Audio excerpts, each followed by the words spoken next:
안녕하세요. AWS 베드락 액션 그루프스 완벽 가이드에 오신 것을 환영합니다. 이번 강의에서는 AI 에이전트가 외부 API와 연동하는 방법을 배워보겠습니다. 오픈 API 스키마 작성부터 램더 함수 구현까지 실무에 필요한 모든 내용을 다룹니다. 먼저 이번 강의에서 학습할 내용을 살펴보겠습니다. 액션 그루프스의 개념과 구조부터 시작해서 오픈 API 스키마 작성 방법, API 파라미터 정의, 응답 형식 설계를 배웁니다. 그 다음 램더 함수 구현, 실전 코드 예제, 에러 처리와 검증, 마지막으로 프로덕션 배포 전략까지 총 8가지 주제를 다룹니다. 액션 그루프스란 무엇일까요?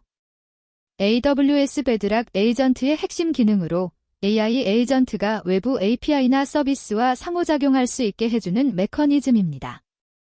오픈 API 스키마를 기반으로 API를 정의하고 램더 함수로 실제 로직을 구현하면 에이전트가 자동으로 적절한 시점에 API를 호출합니다. 이를 통해 AI 에이전트는 단순한 대화를 넘어 실제 작업을 수행할 수 있게 됩니다. 액션 그루프스의 작동 원리를 알아볼까요? 사용자가 자연어로 요청을 보내면 에이전트가 이를 분석하여 적절한 액션을 선택합니다. 그 다음 램더 함수가 실행되고 결과를 반환하는 흐름으로 동작합니다.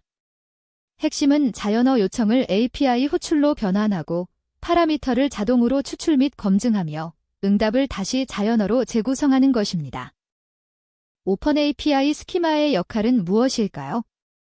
액션 그루프스는 오픈 API 3.0 스키마를 사용하여 API 구조를 정의합니다.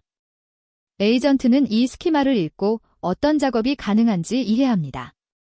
API 엔드포인트와 메서드를 정의하고 파라미터의 타입과 제약 조건을 명시하며 응답 형식과 에러 처리 방법을 기술합니다. 스키마가 명확할수록 에이전트의 동작도 정확해집니다. 오픈 API 스키마의 기본 구조를 살펴보겠습니다. 스키마는 크게 세 부분으로 구성됩니다. 인포 섹션에는 API의 메타데이터가 들어가고 패드즈 섹션에는 각 API 엔드포인트가 정의되며 컴포넌츠 섹션에는 재사용 가능한 정의를 담습니다. 오픈어파이 버전은 3.0.0을 사용하며 인포에는 타이틀과 설명, 버전 정보를 명시합니다. 코드를 통해 오픈 API 스키마의 기본 구조를 확인해 보겠습니다. 첫 줄에서 오픈어파이 버전 3.0.0을 선언합니다. 인포 섹션에서는 API 이름을 스토어 API로 지정하고 간단한 설명을 추가합니다. 패드즈 섹션에서는 제품 조회 엔드포인트를 정의합니다.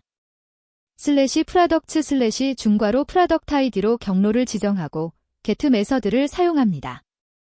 아퍼레이션 아이디는 get 프로덕트로 설정하고 퍼레머터즈에서 프로덕트 아이디가 경로 파라미터이며 필수임을 명시합니다. 스키마 타입은 문자열입니다. 이제 파라미터 정의 방법을 자세히 알아보겠습니다. API 파라미터는 3가지 위치에 정의할 수 있습니다. in, pass는 URL 경로의 일부로 들어가는 파라미터이고 in, query는 쿼리 스트링 파라미터, in, 헤더는 HTTP 헤더 파라미터입니다. 각 파라미터는 이름, 타입, 필수 여부를 명시해야 하며 required를 true로 설정하면 필수 파라미터가 됩니다. 파라미터 정의 예제 코드를 살펴보겠습니다. 퍼레머터즈 배열에서 첫 번째로 프로덕트 아이디를 정의합니다. in은 패스로 경로 파라미터이며 required는 true로 필수입니다. 디스크리프션에는 제품의 고유 식별자라고 명시하고 스키마 타입은 문자열입니다. 두 번째로 캐터고리 파라미터를 정의합니다. in은 쿼리로 쿼리 파라미터이며 required는 펄스로 선택 사항입니다. 인엄을 사용하여 일렉트라닉스, 클로딩, 푸드 3가지 값만 허용합니다. 응답 형식 정의에 대해 알아보겠습니다. 응답은 HTTP 상태 코드별로 정의하며 각 코드는 특정한 의미를 가집니다. 200번대는 성공 응답으로 데이터 스키마를 함께 정의합니다.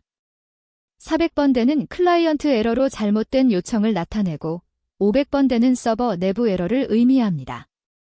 각 응답에는 적절한 설명과 함께 응답 본문이 구조를 명시해야 합니다. 응답 스키마 정의 코드를 살펴보겠습니다.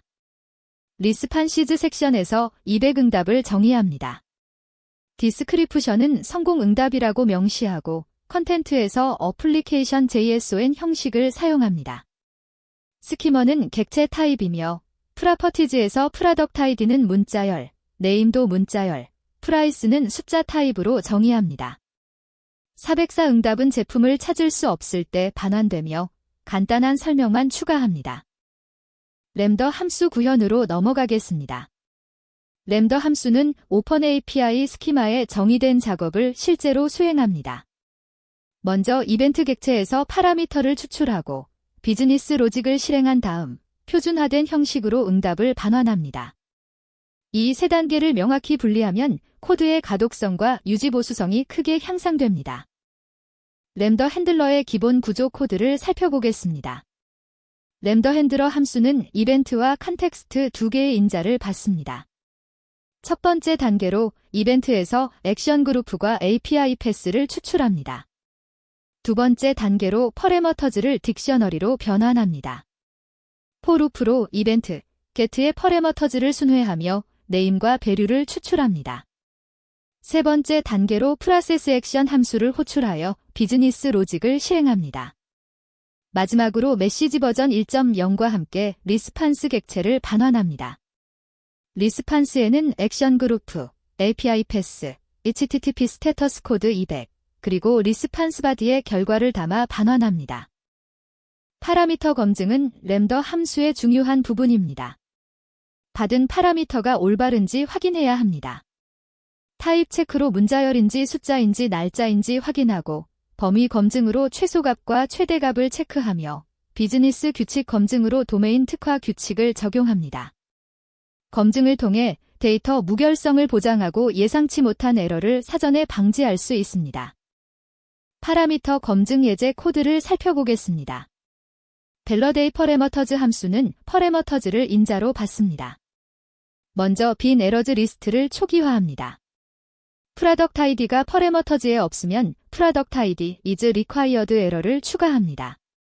프라이스가 있다면 트라이 블록에서 플로트로 변환을 시도합니다. 변환 성공 후 가격이 0보다 작으면 프라이스 머스트 비 파저티브 에러를 추가합니다.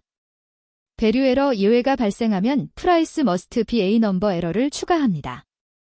마지막으로 에러즈 리스트에 항목이 있으면 쉼표로 연결하여 배류 에러를 발생시키고 없으면 true를 반환합니다. 에러 처리 전략에 대해 알아보겠습니다. 적절한 에러 처리는 사용자 경험을 크게 향상시킵니다. 상황에 맞는 HTTP 상태 코드를 사용해야 합니다.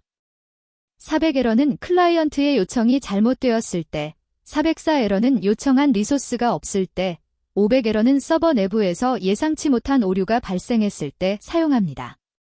각 에러에는 명확한 메시지를 함께 제공해야 합니다. 에러 처리 구현 코드를 살펴보겠습니다. 핸들 에러즈는 데코레이터 함수입니다. 래퍼 함수에서 트라이 블록으로 원본 함수를 실행합니다. 배류 에러 예외가 발생하면 클라이언트 에러로 간주하여 HTTP 스테터스 코드 400과 함께 에러 메시지를 반환합니다. 그 외의 예외는 로거 에러로 로깅한 후 HTTP 스테터스 코드 500과 인터널 서버 에러 메시지를 반환합니다. 이렇게 데코레이터 패턴을 사용하면 모든 핸들러 함수에서 일관된 에러 처리를 적용할 수 있습니다. 실전 통합 예제를 통해 지금까지 배운 내용을 종합해 보겠습니다.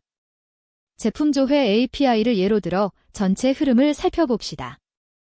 오픈 API 스키마를 정의하고 램더 함수를 구현하며 에러 처리와 검증을 추가하는 완전한 예제를 통해 실무에 바로 적용할 수 있는 코드를 작성해 보겠습니다.